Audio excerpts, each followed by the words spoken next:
Hello everyone, welcome to maths window.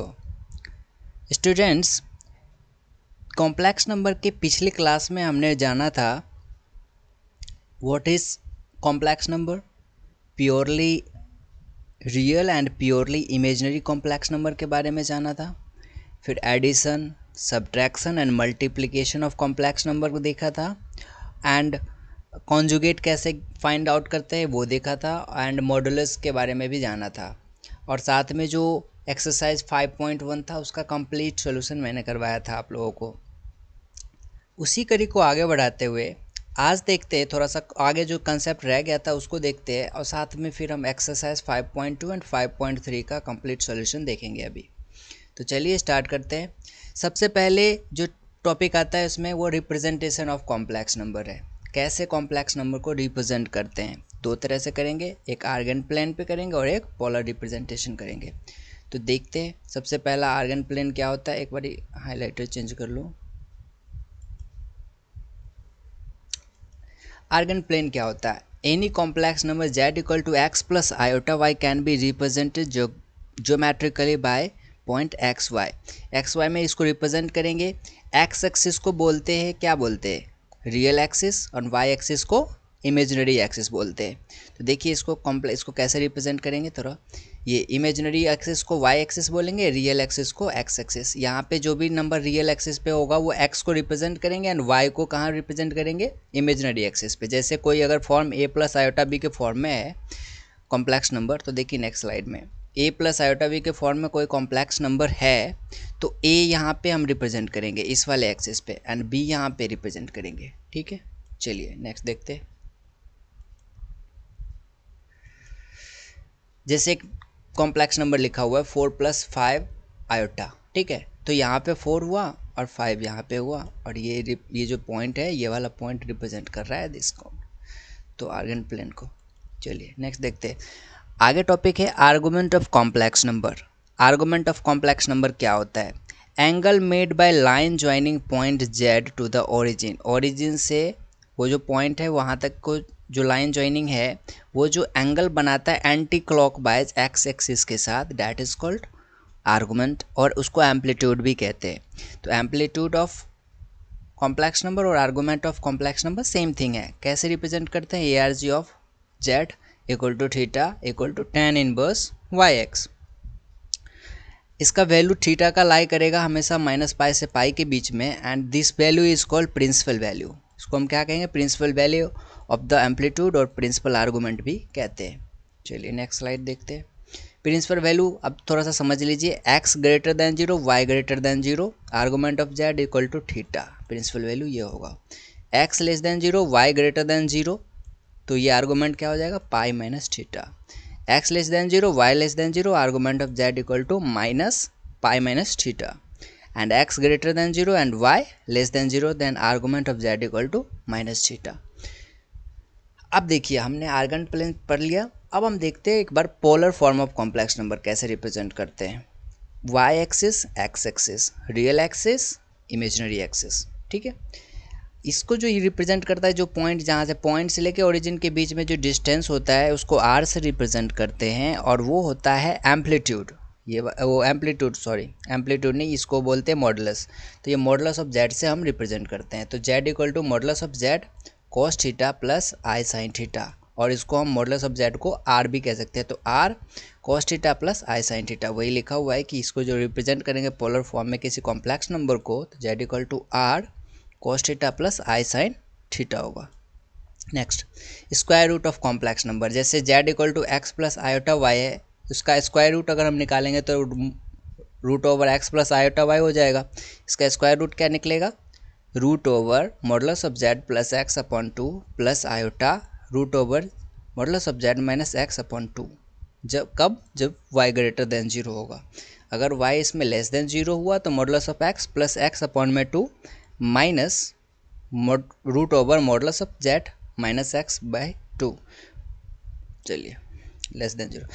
Students, अगर आपको ये वीडियो हेल्पफुल लग रही है तो प्लीज़ हमारे इस चैनल को सब्सक्राइब ज़रूर करें, मैथ्स विंडो को, और ये बेल आइकन ज़रूर दबा लें ताकि हमारे नेक्स्ट वीडियो की आपको नोटिफिकेशन मिल जाए। चलिए तो अब हम सॉल्यूशन करते हैं एक्सरसाइज 5.2 का।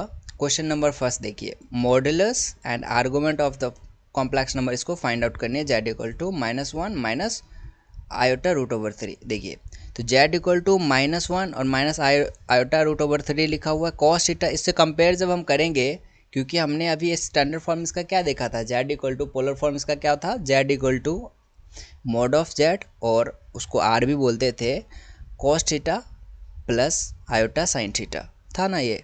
तो आर कॉस थीटा हमारे पास क्या होगा, कंपेयर करेंगे तो -1 हो जाएगा, R sine theta minus root over 3, square करेंगे दोनों का एंड रूट ओवर ले लेंगे तो स्क्वायर किया हमने। अब cos square theta plus sign square theta कितना हो गया, 1, इसका वैल्यू 1 होता है, हमने उसको रिप्लेस कर दिया, 1 + 3 हो गया, R square is equal to 4, तो 4 का ओवर रूट लेंगे 2 आ जाएगा, तो मॉडुलस 2 आ गया। जो मेन कंसेप्ट आके रुकती है ना वो आर्गूमेंट पे, क्योंकि अगर आप आर्गूमेंट निकालना सीख गए तो इस एक्सरसाइज में आपको कहीं से कोई दिक्कत नहीं होने वाली। तो देखिए थोड़ा सा ध्यान से समझिएगा कि आर्गूमेंट कैसे निकालते हैं। देखिए 2 cos थीटा इक्वल टू -1 होगा ना, 2 cos थीटा इक्वल टू -1, 2 इधर आएगा अपॉन में हो जाएगा 1/2। देखिए ये वाला हम नेगेटिव में और ये वाला भी नेगेटिव में, दोनों नेगेटिव में आ गया। अब वैल्यू रखें क्या, क्योंकि नेगेटिव तो फर्स्ट क्वाड्रेंट में तो ये नेगेटिव होते ही नहीं, दोनों तो पॉजिटिव होते हैं फर्स्ट क्वाड्रेंट में, तो इसका हम वैल्यू π/3 जो होता है ना, इसका वैल्यू तो वैसे थीटा इक्वल टू यहीं से आपको क्या निकल जाएगा, π/3 निकल जाएगा, π/3 हो जाएगा।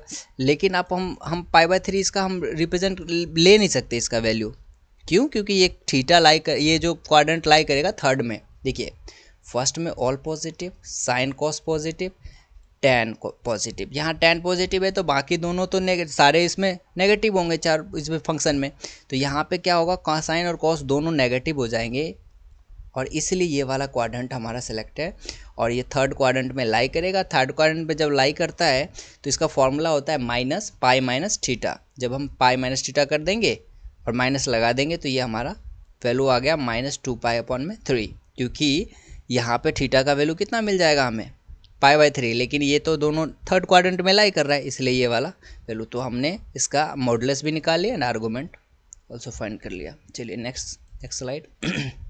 मॉडुलस निकालना है, आर्गूमेंट निकालना है। Z equal to -√3 plus iota लिखा हुआ है। आर कॉस थीटा कंपेयर करिए, R cos theta equal to -√3, R sine theta equal to 1, squaring and adding, जब ऐड किया फिर एक sine square theta cos square theta equal to 1 हुआ, modulus निकल गया, रूट ओवर करके 4 का 2 आ गया। अब फिर हम इसका हम क्या कर देंगे, 2 cos थीटा, जो मॉडुलस होता है तो आर का वैल्यू निकल गया, तो आर cos थीटा होता है ना, तो आर के बदले हमने कितना रख दिया 2, तो 2 cos theta equal to -√3 plus 2 sine theta equal to 1, cos theta निकल गया और साइन थीटा निकल गया, cos नेगेटिव साइन पॉजिटिव, कौन सा क्वाड्रेंट, क्वाड्रेंट सेकेंड। क्वाड्रेंट तो समझ में आता है ना, फर्स्ट सेकेंड थर्ड और ये फोर्थ क्वाड्रेंट। ASTC याद रखना, ASTC याद रखोगे तो समझ में आ जाएगा, all positive, sine cos, tan cot, sec cosec, ठीक है, तो ऐसे याद रखना है। चलिए नेक्स्ट चलते हैं। Convert the given complex number in polar form 1 plus iota, ये लिखा हुआ है तो R cos theta equal to 1 हो जाएगा, R sine theta equal to -1 हो जाएगा, स्क्वायर करेंगे और फिर ये हमारे पास आर इक्वल टू √3 हो गया। जब हम इसको कंपेयर कर देंगे तो यहाँ पे फिर एम्पलीट्यूड निकालने के लिए या फिर उसको इसका जो क्या कहते हैं उसको ये थर्ड फोर्थ क्वाड्रेंट में ये लाई करेगा, ये वाला जो है ना थीटा इक्वल टू, ये यहाँ पे कितना आया 1/√2 और यहाँ पे साइन थीटा इक्वल टू -1/√2, तो यहाँ पे थीटा इक्वल टू -π/4 हो गया, ठीक है। एंड इसमें हम इसका जो पोलर फॉर्म में निकालना है तो पोलर फॉर्म में 1 माइनस इसका जो फॉर्मूला और जनरल फॉर्मूला क्या देखा था, Z equal to R cos theta minus R sine theta था ना, तो यहाँ पे वैल्यू रख दिया, आर का वैल्यू रख दिया क्योंकि आर हमने निकाला था यहाँ पे मॉडुलस, ठीक है, मॉडुलस निकाल दिया था, कॉस और थीटा एम्पलीट्यूड का वैल्यू -π/4 लिख दिया, plus iota √2 sine -π/4 equal to, यहाँ पे हमने ये पोलर फॉर्म में निकाल दिया। चलिए नेक्स्ट, इसको कन्वर्ट करना है पोलर फॉर्म में, तो -1 plus iota, R cos theta -1, R sine theta 1, squaring both side, निकल गया मॉडुलस निकल गया, आर का वैल्यू पुट करते हैं 2 cos थीटा, यहाँ पे -1/√2 और यहाँ साइन थीटा 1/√2, एक negative, cos negative, sine positive, quadrant second में लाई करेगा, फॉर्मूला लगा देंगे pi minus pi by 4, 3 pi upon 4। और जब ये निकल गया तो फिर हमें पोलर फॉर्म में करने के लिए तो कोई दिक्कत ही नहीं है, उसको तो बहुत आसान है। R cos theta plus I R sine theta, R common आ गया, कॉस थीटा साइन थीटा का वैल्यू पुट कीजिए, वहाँ पे आपके पास आ जाएगा पोलर फॉर्म में। चलिए, convert the complex number in the polar form, ये वाला फिर ये आ गया। इसमें पहले निकालेंगे मॉडुलस, मॉडुलस निकल गया। यहाँ पे देखेंगे थीटा किस किस के बीच में लगे, cos theta negative, sine theta negative, दोनों नेगेटिव, क्वाड्रेंट थर्ड, तो theta equal to minus pi minus pi by 4 minus 3 pi by 4, formula लगाया, पोलर फॉर्म में आ गया। चलिए नेक्स्ट क्वेश्चन देखते हैं। अब देखिए खाली -3 है, इसको हमें रिप्रेजेंट करना है पोलर फॉर्म में, तो R cos theta equal to -3, R sine theta equal to 0 on squaring and adding. जब स्क्वायर और ऐड कर देंगे हमारे पास ये आर स्क्वायर इक्वल टू 9 आ गया, तो आर इक्वल टू 3 पुट करेंगे, cos theta equal to -1, sine theta equal to 0, तो ये एक नेगेटिव एक पॉजिटिव, तो कॉस नेगेटिव साइन पॉजिटिव, यहाँ पे वैल्यू इसका थीटा इक्वल टू पाई हो जाएगा, पुट किया पोलर फॉर्म में हमारे पास आ गया। चलिए नेक्स्ट क्वेश्चन देखते हैं। √3 प्लस आयोटा, बहुत आसान है। आर पे कंपेयर करेंगे, मॉडुलस निकालेंगे, मॉडुलस निकल गया, एम्पलीट्यूड निकालेंगे, थीटा पाई बाई 6 हो गया। इस क्योंकि ये दोनों देखिए पॉजिटिव में है, जब दोनों पॉजिटिव होता है तो क्वाड्रेंट फर्स्ट में लाई करेगा, फर्स्ट क्वाड्रेंट में तो बहुत आसान होता है, पाई बाई जो भी वैल्यू होता है वही रह जाता है, यही वैल्यू हो गया। अब हम इसको उस पर फॉर्मूला में पुट कर देंगे, Z equal to R cos theta plus I R sine theta, put कर देंगे और हमारे पास ये पोलर फॉर्म में आ गया। नेक्स्ट स्लाइड देखिए, अब खाली आयोटा दिया हुआ है, आयोटा को हमें पोलर फॉर्म में करना है।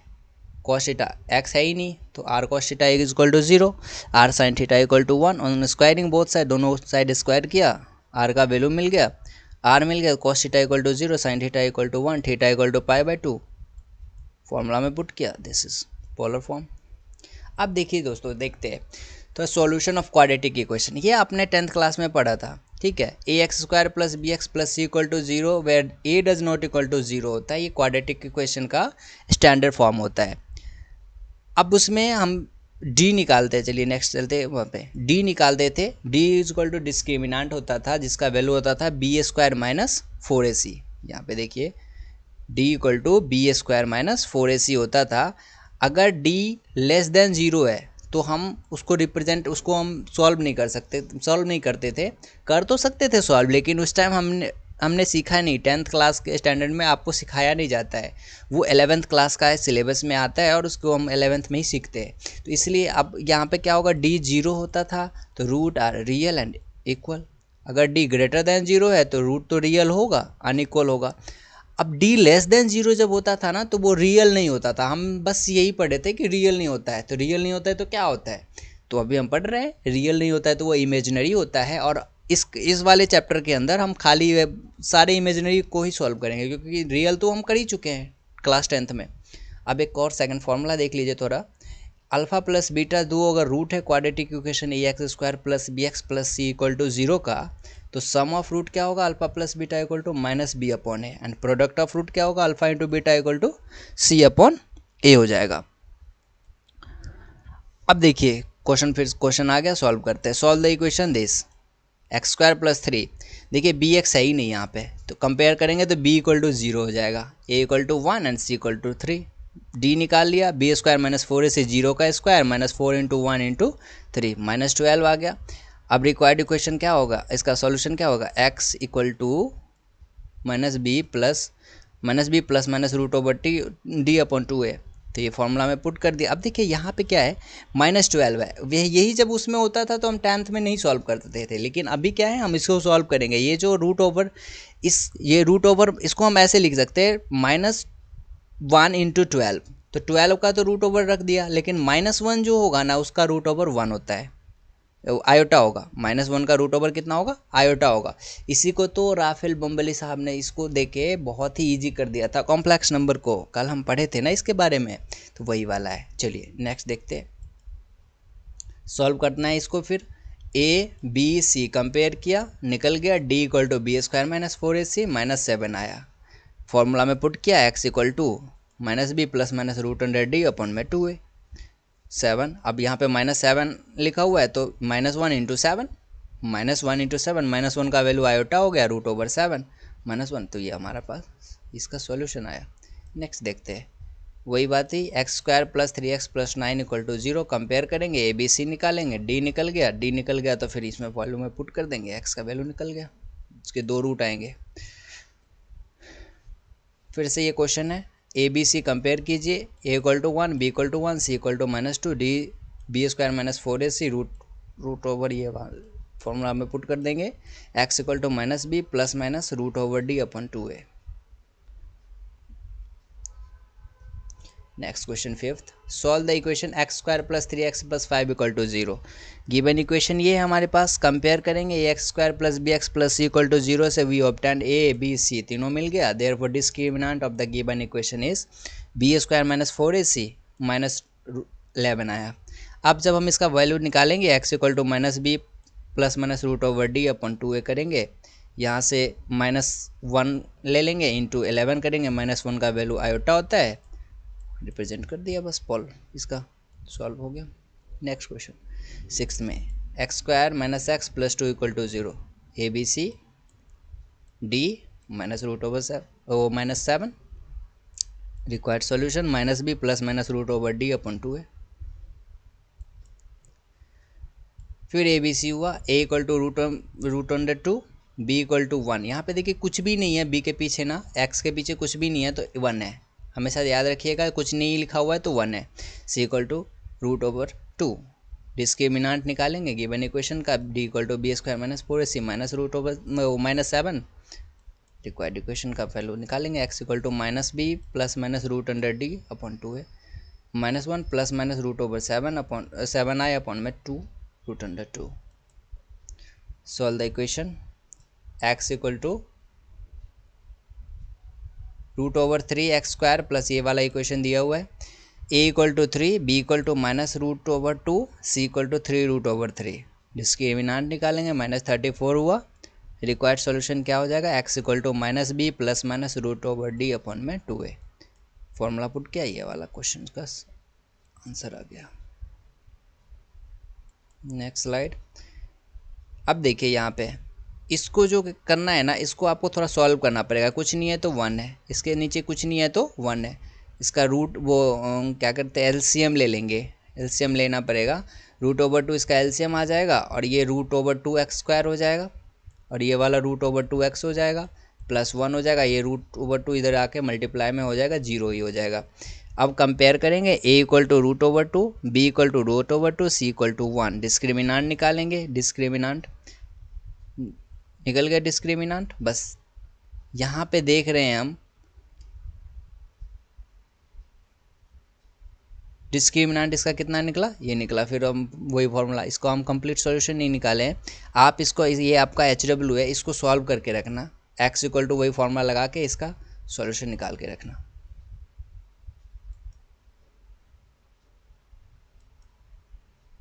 सॉल्व द इक्वेशन, इस इक्वेशन को सॉल्व करने फिर से वही का इसका LCM लेना पड़ेगा, 1 है, √2 LCM आएगा, और इसके बाद उसको सॉल्व करेंगे, ABC मिल जाएगा, डिस्क्रिमिनेंट निकालेंगे, -7 आया, इसका वैल्यू निकालेंगे, -b ± √d/2 है, और इसका फिर ये वाला हमारा सॉल्यूशन हो गया। Thanks for watching students, if you are enjoying this video please subscribe my channel maths window. अगर आपको ये वीडियो हेल्पफुल लग रही है स्टूडेंट्स, तो प्लीज़ हमारे चैनल मैथ्स विंडो को सब्सक्राइब ज़रूर करें, और ये घंटी का निशान जो है ना, इसको ज़रूर आप प्रेस कर लें, ताकि आपको जो है ना नेक्स्ट वाले वीडियो की नोटिफिकेशन मिल जाए पहले ही, और वीडियो को लाइक ज़रूर करें। Thanks for watching.